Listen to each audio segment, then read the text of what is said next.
After a series of run-ins with investigators over an alleged 7.4 billion shilling scandal in the past 24 months, Deputy President Rigathi Gachagua and 9 other accused persons will no longer have to look over their shoulders, at least for now.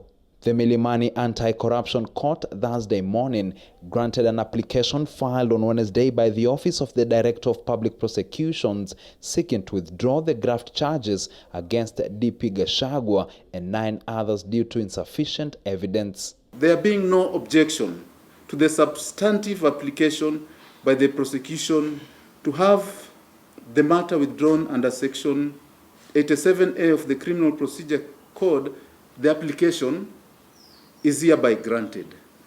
Now, the accused persons are hereby warned and informed that they may be rearrested in future and on the same or similar charges.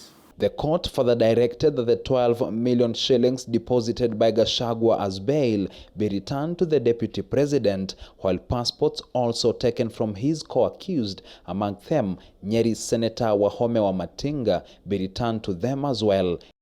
The recent withdrawal of the graft charges has now seen the list of cases that have fallen by the wayside in recent months grow up in number. Other cases dropped include a 19 million corruption case against Public Service CS Aisha Jomo and a 300 million shilling case against former Kenya Power Managing Director Ben Chumo due to lack of evidence.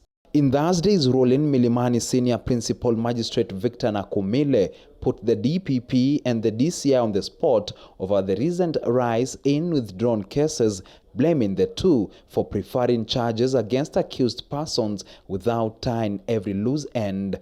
This, he noted, had been occasioned by bad blood between the two agencies. I'm horrified to learn that we could sit here hearing matters, yet we are still fishing for evidence.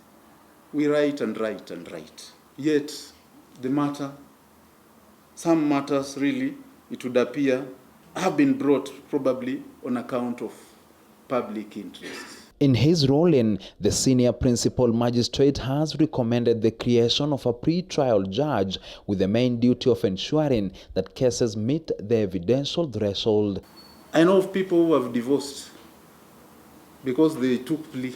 It is not something simple.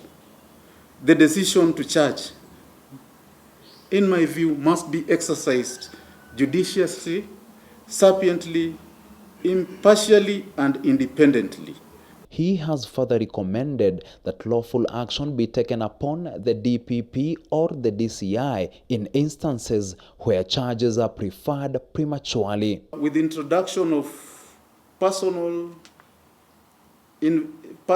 prosecutorial and investigative liability, such officers would be able to stand firm, unshaken, and resist the devil at all times. They would say, I'll face the sack. I mean, you can't push me to do what is wrong.